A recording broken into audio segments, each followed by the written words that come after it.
हम आपको बता दें कि राजेश वेटरन हैं, लगातार युद्ध को कवर कर रहे हैं। राजेश, 134वां दिन आज और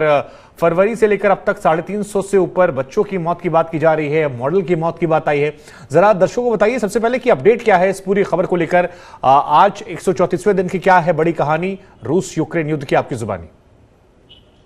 देखिए शुभांकर, जहां तक जमीनी स्थिति का सवाल है, जहां तक मिलिट्री ऑपरेशन का सवाल है, उनमें थोड़ी नरमी आई है पिछले 24 घंटे में, क्योंकि रूस ने लुगांस्क प्रोविंस पर पूरा कब्जा कर लिया है और अब उसका फोकस जो है वो दोनेत्स्क प्रांत के जो बचे खुचे इलाके हैं उन पर है और उनकी फौज अभी फॉर्म अप हो रही है अटैक के लिए जो बचे हुए 2-4 कस्बे हैं दोनेत्स्क प्रोविंस की। ये जमीनी खबर है, लेकिन जो सबसे बड़ी खबर है इस युद्ध के मद्देनजर वो है आज चीनी और भारतीय विदेश मंत्रियों का बाली इंडोनेशिया में मिलना, उनकी लगभग 1 घंटे लंबी मुलाकात, जिसमें ये कहा जा रहा है कि उन्होंने लद्दाख की सिचुएशन को डिस्कस किया, स्टूडेंट्स की सिचुएशन को डिस्कस किया, फ्लाइट्स खोलने की सिचुएशन को डिस्कस किया। लेकिन मेरा मानना है कि ये चीजें सिर्फ 10-15 मिनट डिस्कस हुई होंगी। जो सबसे बड़ी डिस्कशन हुई होगी, जिसका जिक्र दोनों देशों ने नहीं किया है, वो होगी यूक्रेन और रूस की वॉर और किस तरह से इसमें कोऑपरेशन बढ़ाया जाए ताकि जो डॉलर की डोमिनेंस है, जो किसी तरह से एक इकोनॉमिक हेजेमनी है अमेरिका और वेस्ट की, उसको तोड़ा जाए और जो ये एक्सपोर्ट इंपोर्ट चल रहा है इन 3 बड़े देशों के बीच में और बाकी ब्रिक्स देशों के बीच में, उसको किस तरह से सफल बनाया जाए। देखिए पीछे जब ब्रिक्स की मीटिंग हुई थी, उन्होंने ये कहा था हम किसी कॉमन करेंसी पर काम कर रहे हैं जो ब्रिक्स बास्केट में से एक होगा, ब्रिक्स करेंसीज की बास्केट में से। तो मुझे लगता है कहीं ना कहीं जो बातें हुई होंगी जिसका जिक्र दोनों देश ओपनली नहीं कर रहे हैं, वो इस युद्ध के बारे में हुआ होगा और किस तरह से जो इकोनॉमिक सिचुएशन है वर्ल्ड की इस वक्त, उसको कैसे डील किया जाए और जो डॉलर की जो डोमिनेंस है उसको कैसे कम किया जाए ताकि ब्रिक्स कंट्री और स्पेशली रशिया, चाइना और इंडिया आपस में सफलतापूर्वक एक संतुष्टिजनक ढंग से व्यापार कर सके। शुभांकर जी,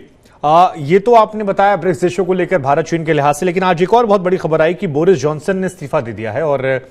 क्योंकि ब्रिटेन उन देशों में से है जो इस युद्ध की शुरुआत से लेकर अब तक अगवा लोगों में से है, फ्रंट लाइन पे जिन लोगों ने यूक्रेन को समर्थन दिया उनमें से ब्रिटेन भी एक है। ये माना जाता है कि अगर इस युद्ध में आग में घी डालने का काम हुआ है तो वो अमेरिका और ब्रिटेन 2 देशों की तरफ से प्रमुख तौर पर हुआ है जो इस युद्ध के फेवर में थे या रशिया को कमजोर गिराते थे।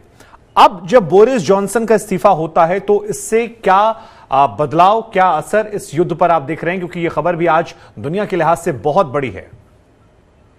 इसमें कोई शक नहीं है शुभांकर की ये बहुत बड़ी खबर है और बोरिस जॉनसन को बहुत बड़ा हॉक माना जाता था, एक ऐसा पॉलिटिशियन, एक ऐसा लीडर जिसने लगातार इस वॉर को पुश किया है, बहुत रेटरिक उन्होंने बोला है, बहुत भड़काऊ बयान दिए हैं उन्होंने रशिया के खिलाफ और यूक्रेन के समर्थन में पिछले 3-4 महीने से लगातार। तो वो एक बहुत बड़े समर्थक माने जाते हैं यूक्रेन के और यूक्रेन प्रेसिडेंट ज़ेलेंस्की भी ये कह चुके हैं कि बोरिस जॉनसन हमारे सबसे बड़े सपोर्टर हैं। और देखो मैं आपको याद दिला दूं कि ये पहले कुछ इंटरनेशनल लीडर्स में से थे जिन्होंने कीव पे विजिट किया, रूसी सेना के पीछे हटने के कुछ दिन के बाद ही ये कीव में गए थे और इनके जो वीडियोज और फोटोज हैं कीव की सड़कों पे प्रेसिडेंट ज़ेलेंस्की के साथ घूमते हुए वो वायरल हुए थे। तो ये बहुत बड़े समर्थक थे। लेकिन मैं आपको ये बता दूं, जो भी अगला लीडर आएगा, देखिए खबर ये भी आ रहा है कि भारत मूल के जो शौनक हैं जो कि वहां के